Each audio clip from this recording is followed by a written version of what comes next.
Hello friends, कैसे हो आप सभी का फिर से स्वागत है आपके यूट्यूब चैनल मेघा अग्रवाल की क्लासेस में। चलो, आज का हमारा जो टॉपिक है वो है समास। मैंने आपसे इससे पहले संधि कंप्लीट करा चुकी हूँ, ठीक है, जिसमें स्वर संधि, व्यंजन संधि और विसर्ग संधि मैंने आपको कराया है।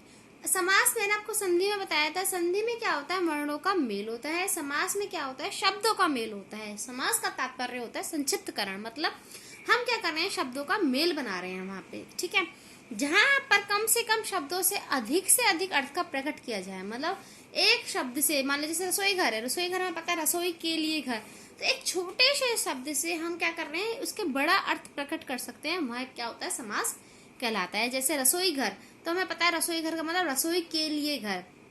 हथकड़ी मतलब हाथ के लिए कड़ी, ठीक है। तो हमने क्या करा, इस पूरे वर्ड को एक छोटे से वर्ड में कह दिया कि हथकड़ी। क्लियर। अब समास के भेद देखो।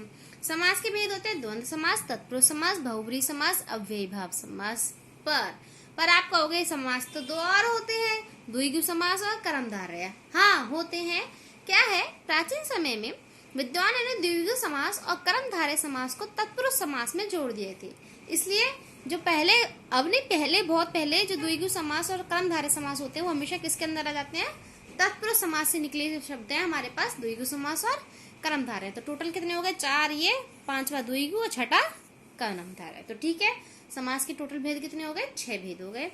अब पदों की प्रधानता, ये पूछा जाता है क्वेश्चनों में, बहुत ज्यादा अक्सर पूछा जाता है कि कौन सा पद प्रधान होता है, कौन सा गौड़ होता है, ठीक है। तो प्रधान पद खंड होता है, एक गौड़ खंड होता है। प्रधान खंड मतलब मुख्य अर्थ का बल, जहाँ पे मैं आपको बताऊंगी, अभी आपको ही समझ में नहीं आ रहा वही मैं क्या बोल रही हूँ, आगे भी कराऊंगी, आपको बिल्कुल क्लियर हो जाएगा कि ये चीज क्या होती है। मुख्य अर्थ पे बल दिया जाता है कि जो मुख्य अर्थ है उस पे बल दिया जाएगा। गौड़ खंड का मतलब होता है अर्थ पे बल नहीं पड़ता, ठीक है। अब आगे देखते हैं, पूर्व पद, उत्तर पद।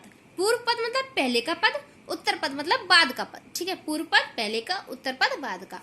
तो जो हमने पढ़ा था, क्या पढ़ा था, गौड़ खंड और प्रधान खंड, ठीक है। प्रधान खंड मतलब जिसपे अर्थ पे बल दिया जाता है, और गौड़ खंड जो, इसलिए पूर्व पद मतलब प्रधान खंड हो गया और उत्तर पद मतलब गौड़ खंड हो गया। अब क्या मतलब है इसका, ये देखो। सबसे पहले हम करते हैं द्वंद्व समास, जो सबसे इजी है। यहाँ पर दोनों पद प्रधान होते हैं भाई, मतलब प्रधान खंड भी प्रधान है पहला है, और गौड़ खंड बाद का। दोनों पद क्या होते हैं, प्रधान होते हैं। मीन्स पूर्व पद और उत्तर पद दोनों पद क्या होते हैं, प्रधान होते हैं। कैसे, जैसे भाई बहन, तो ये पहला वर्ड भाई हो गया, दूसरा क्या हो गया, बहन। तो यहाँ ये जो दोनों हैं, ये दोनों क्या है हमारे पास, जब इनको तोड़ रहे हैं, शब्द को ही तो विग्रह कर रहे हैं हम समास में। तो यहाँ जो दोनों पद है, मीन्स जो पहला पद और दूसरा पद, समझ गए ना, पहला पद और बाद का पद, या पूर्व पद या उत्तर पद। तो यहाँ जो ये होते हैं दोनों पद क्या होते हैं हमारे पास, प्रधान होते हैं। भाई बहन जो दोनों क्या है हमारे पास, मुख्य दोनों पे बल दिया जा रहा है, ठीक है। तो द्वंद्व समास हमेशा ज्यादातर किससे जुड़े होते हैं, और, अथवा या एवं। जैसे भाई बहन, तो क्या बोलोगे, भाई और बहन। गंगा यमुना, गंगा और यमुना। पाप पुण्य, पाप और पुण्य। अचार और विचार, माँ और बाप।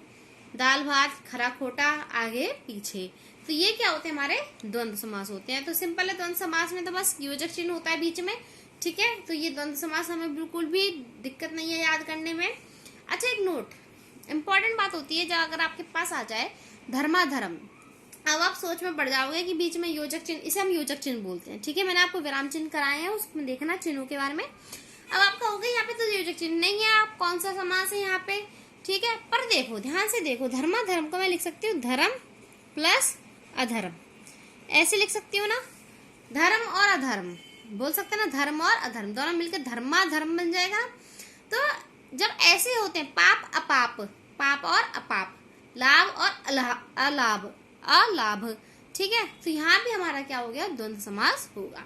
तो द्वंद्व समास में दोनों पदों का संज्ञा होता है, सर्वनाम होता है, अथा क्रिया होनी चाहिए। चलो, ये तो इतना नहीं है आपके लिए, फिलहाल आपको समझ में आ गया। द्वंद्व समास योजक चिन्ह से होता है, जिनके विग्रह कर मतलब जोड़ने पर क्या जोड़ मिलता है, और, अथवा या एवं जैसे शब्द हमें मिलते हैं, ठीक है। द्वंद्व समास हमने पढ़े हैं, बहुत ईजी है। अगला आता है द्विगु समास। द्विगु समास क्या होता है भाई, द्विगु से हमें समझ में आ रहा है द्वि, दुई मतलब हम किसी संस्कृत में देखा तो दुई बोलते हैं, काउंटिंग से मतलब बोलते हैं। तो जहाँ संख्या की बात करी गई हो, जैसे नवग्रह, पंचवटी, पंच में 5, नवग्रह में 9, तो जहाँ संख्या की बात करी गई हो वो समास द्विगु समास होता है। सबसे आसान है पहचानना। तो इस समास में पहला शब्द हमेशा संख्यावाचक विशेषण होगा, पहला हमेशा संख्या होगा, और दूसरा पद प्रधान होता है। ठीक है, तो ये इंपॉर्टेंट है। द्वंद्व में देखो हमने कैसे पता लगा है, दोनों दा और दा, दोनों वर्ड क्या है, दा दा, तो दोनों क्या हो गए, दोनों प्रधान हो गए हमारे पास यहाँ पे। पर द्विगु में पहला तो संख्या है, संख्या तो कोई भी हो सकती है। अब जैसे पंचवटी है, पंच पहली संख्या हो गई, बटी तो मुख्य अर्थ वर्ड कौन सा है, बटी पर है ना। चौराहा, चार रास्ते वाला चौराहा होता है ना, जहाँ पे चार राहों, रहा मेन हो गया ना मुख्य बल, तो इसलिए इसमें जो दूसरा पद होता है, उत्तर पद होता है, बाद का पद, ठीक है, वो मुख्य होता है, वो प्रधान होता है हमारे पास। क्लियर है, प्रधान। ठीक है, तो इस समाज में पहला शब्द तो संख्यावाचक होगा, दूसरा पद प्रधान होता है। जैसे आपके पास पंचवटी, पांच वटियों का, चौराहा, चार राहों का चौराहा, दोपहर, दुपट्टा, दुपट्टा, दो पट्टों वाला है ना, दो पट्टे होते हैं ना उसमें, नवग्रह, नवग्रह, ठीक है, नवरात्रि, नवरात्रि, नवरात्रि, सप्तऋषि, तो ये क्या हो रही है हमारे पास, काउंटिंग आ रही है, पंच, चौराहा, दो, दुपट्टा, नव, नव, ठीक है, जहां पे संख्या आ जाती है वो द्विगु समास होता है। मैं आपको इसकी एमसीक्यू कराऊंगी, एक्सरसाइज कराऊंगी, आपको बिल्कुल क्लियर हो जाएगा कैसे क्या उनसे शब्द होते हैं। अच्छा, इसमें भी एक नोट है, क्या है कि यदि किसी शब्द का पहला शब्द संख्यावाची विशेषण हो, अगर ठीक है, हाँ हमने कह दिया जैसे दशानन, अब आप कहोगे 10 आनंद, 10 का मतलब क्या होता है, संख्या होता है, तो उसका मतलब आप कहते हो द्विगु समास। अरे भाई नहीं, जिस शब्द का पहला संख्यावाची विशेषण होता है परंतु दो पद मिलकर कोई तीसरा अर्थ दे रहे हो। अब हमें आपको पता है, मैंने आपको बोला दशानन, अब दशानन आपके दिमाग में आ जाएगा रावण, दशानन किसको कहते हैं, रावण, तो मतलब 10 और आनंद, 10 सर हैं जिसके, तो 10 सर है जिसके, आपको पता चल गया कि वो तीसरे मतलब पे जा रहा है। हमें पता है कौन सा समास है, बहुब्री समास है, सबसे बड़ा समास होता है, समासों में सबसे बड़ा समास कौन सा होता है, बहुब्री समास होता है।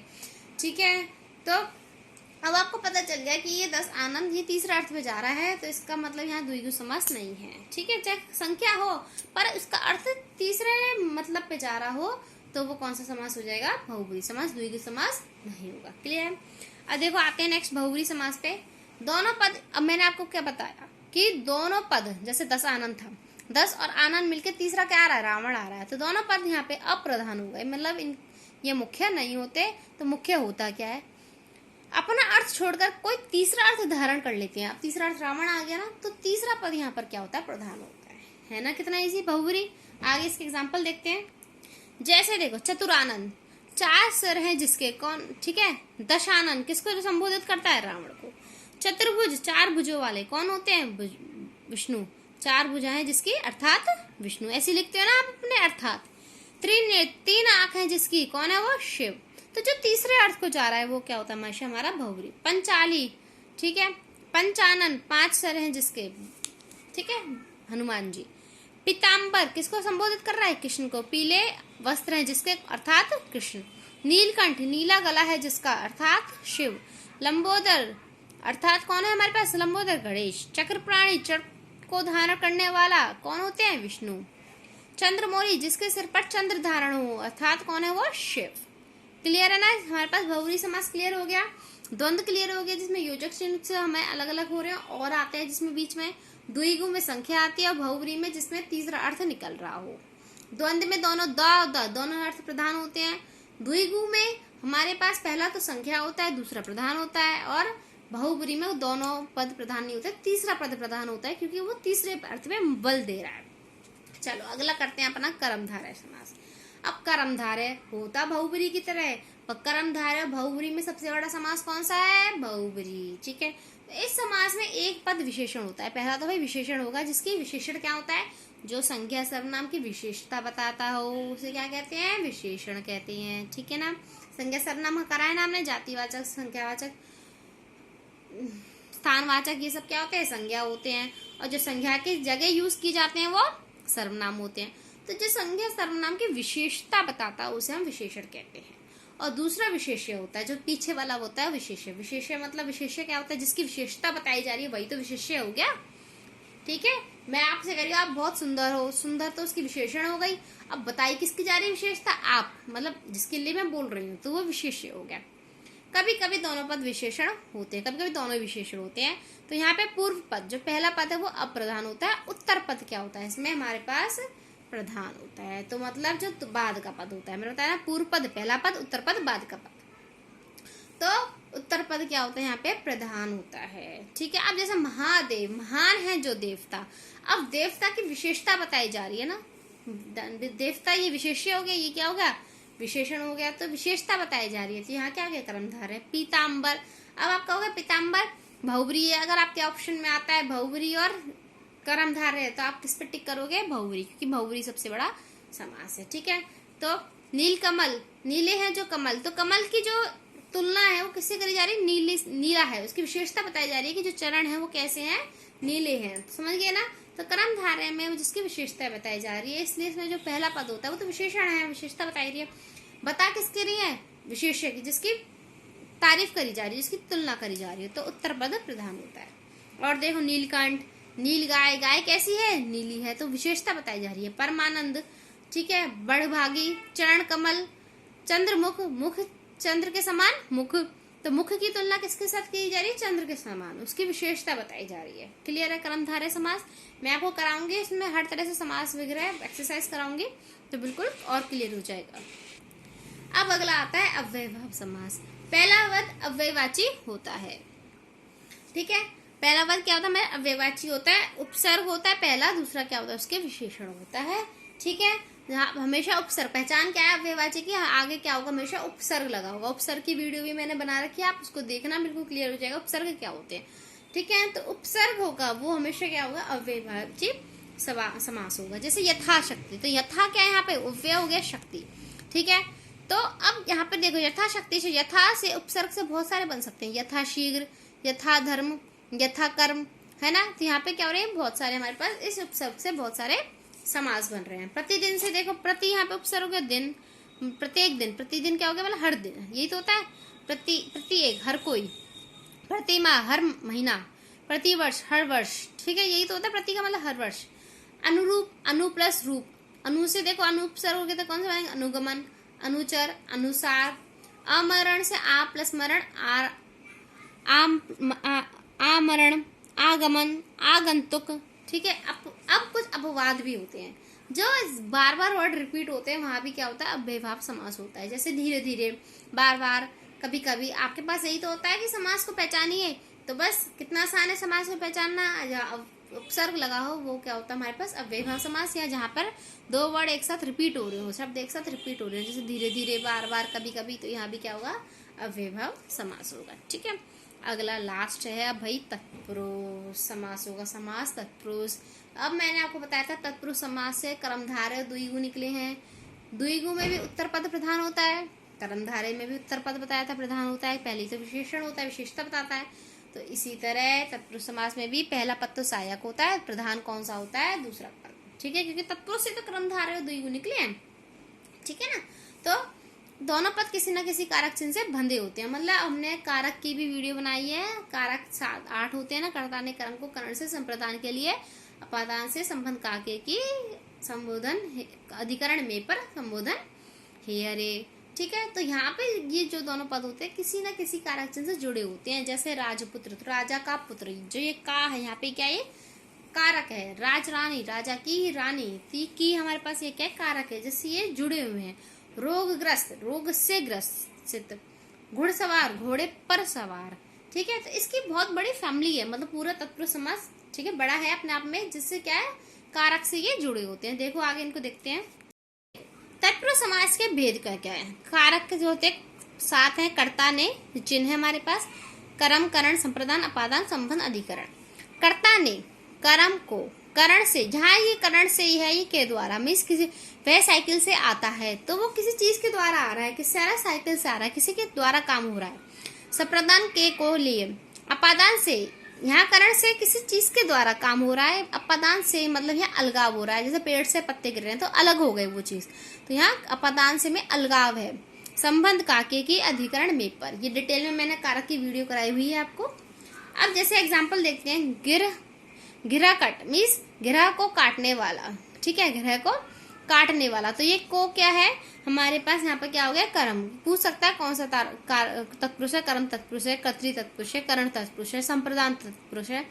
स्वर्गवास, स्वर्ग को वास। ठीक है, करण, करण में जैसे मन चाहा, देखो मन से चाहा, तो किसी मन के द्वारा चाह रहा है, तो यहाँ पे करण तत्पुरुष हो गया।